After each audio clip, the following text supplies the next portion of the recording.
Coming up on Mountain News this morning, Kentuckians are continuing their efforts to aid victims of Helene weeks after the storm. And looking for a second chance out of jail, Governor Beshear signed an executive order aiming to reintegrate former convicts back into the workforce.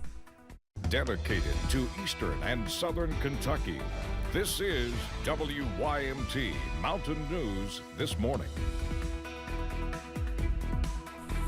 Good morning. Thank you for joining us. I'm Madison Carmouche. We're at that 5:30 mark this Friday morning. Let's send it over to meteorologist Megan Dusmall for a look at your forecast.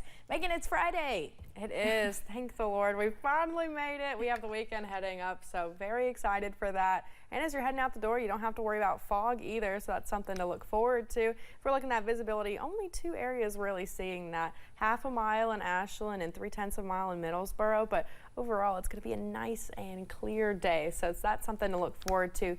Those temperatures, though, that's going to be quite chilly. You're going to head out the door, definitely grab that coat. We're going to see those 30s across the board. 31 Grundy, 35 Middlesboro, 38 Harlan.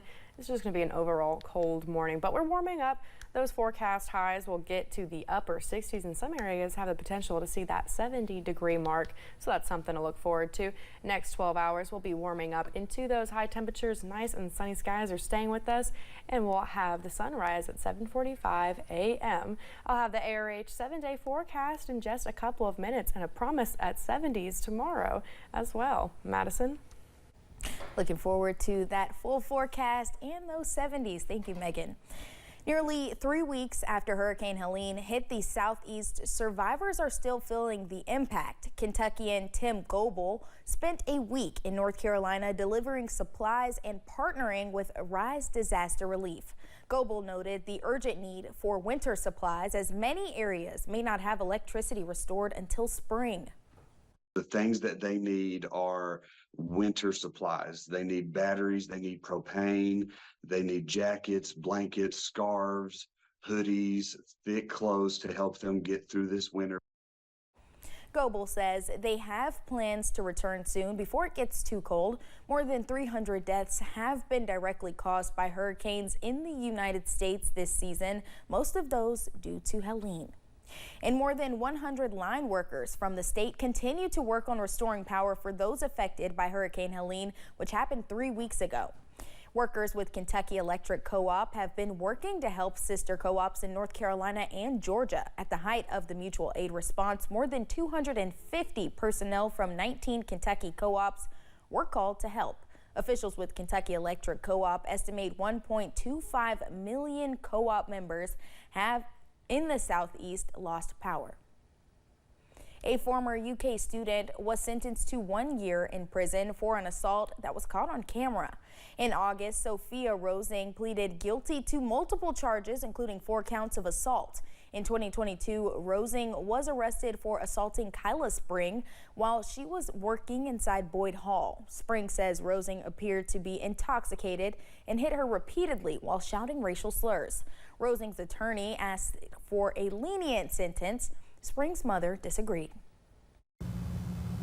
Quite frustrating to hear that 100 hours of service at the Salvation Army should suffice as appropriate when considering sentencing this young woman for how she has completely disrupted the life of my child. In addition to 12 months in prison, Rosing was ordered to complete 100 hours of community service and pay a $25 fine. After the 2022 incident, Rosing was permanently banned from UK's campus. A South Carolina man is in jail after police found fentanyl on him in Magoffin County. On Tuesday, deputies with the Sheriff's Department confronted Todd Cray at Speedway. This after deputies received complaints of a person handling narcotics. Police later searched Cray's vehicle after he handed them a bag of marijuana. 20 Xanax bars and meth were also found in Cray's vehicle. He was taken to the Big Sandy Regional Detention Center. A Wayne County man is facing charges after police say he was cultivating marijuana. Police searched for people in different parts of Monticello Wednesday after arriving at a home on South First Street, police noticed a man holding 2 marijuana plants in the backyard of a nearby home and was trying to take them inside. Police then stopped Danny Tomlin and conducted a search where marijuana was found. In Pike County, a man is facing several charges following a reckless driving incident. Officers with the Pikeville Police arrested Kevin Hopkins after he reportedly drove away from them on a motorcycle. Hopkins was charged with evading, disregarding a stop sign, and reckless driving. He was taken to the Pike County Detention Center. Police in Pike County are looking for a driver reportedly involved in a hit and run. Officers with the Pikeville Police Department say they are searching for the owner or driver of a truck involved in a crash last weekend. Police say the driver is a woman with blonde hair. They say the crash happened at Funtime Inflatables on Town Mountain Road. If you have any information about this, you can contact Pikeville Police at 606-437-5111. Police in Pike County are searching for a person of interest.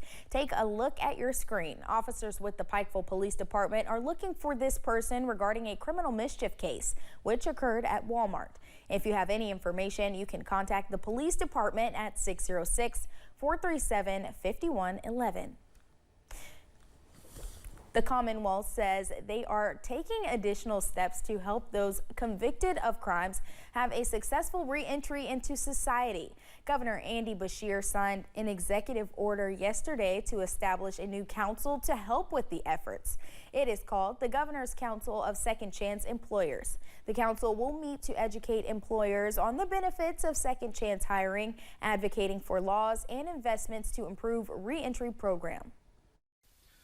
Everybody wins if those who reenter society from prison succeed. And in this context, success means that our reentering inmate does not commit a new crime, does not reoffend. It means that our reentering inmate wins over whatever addiction issues they may have struggled with, which so often led them to prison at the beginning. In April, Governor Beshear announced a website to support Kentuckians seeking second chances, find a job, get an education, or continue recovery. The site also connects business leaders with resources to help them hire second chance talent. The state also received millions in federal funding to help fight overdoses. Governor Beshear announced more than $37 million to support the Kentucky Overdose Response Effort, or CORE. The 3-year grant will help respond to overdoses by increasing access to prevention, treatment, and recovery services for Kentuckians in need. One reason Governor Beshear pointed out as to why there has been such a drop in overdoses is the access to Narcan. New CDC data shows overdose deaths dropped by 15% in the last year. The White House says addiction initiatives from the Biden administration helped move the number down. Dr. Rahul Gupta from the Biden administration says he believes increased access to naloxone is a major factor in the decrease. Well, first and foremost, we know that making the antidote for overdose deaths from fentanyl available widely was very, very important and critical. And this is the reason that this administration, for the first time, made it available, this life-saving medication available over the counter. Dr. Gupta says increased drug seizures at the southern border and increased access to mental health resources are also factors. The Kentucky Educational Development Corporation came together for its annual legislative breakfast yesterday. Much of the discussion centered around Amendment 2. Kentucky Education Commissioner Robbie Fletcher says the amendment concerns him in 2 key areas: accountability and funding. Supporters say the amendment will give parents more of a choice in their child's education. Public schools serve 90% of the students across the state. So if we're serving 90%, there's 10% that can be in home schools, private schools, or other that we're not serving. Either the pot needs to grow or what's available there for public education is going to shrink. However, Senator Donald Douglas says this amendment would give families flexibility and people should not fear what may be if it passes. President Joe Biden has approved another $4.5 billion in student debt relief. This round impacts more than 60,000 public sector workers, including teachers, nurses, and firefighters. The borrowers qualify for debt relief through the Public Service Loan Forgiveness Program. Since taking office, President Biden has canceled more than $175 billion of debt.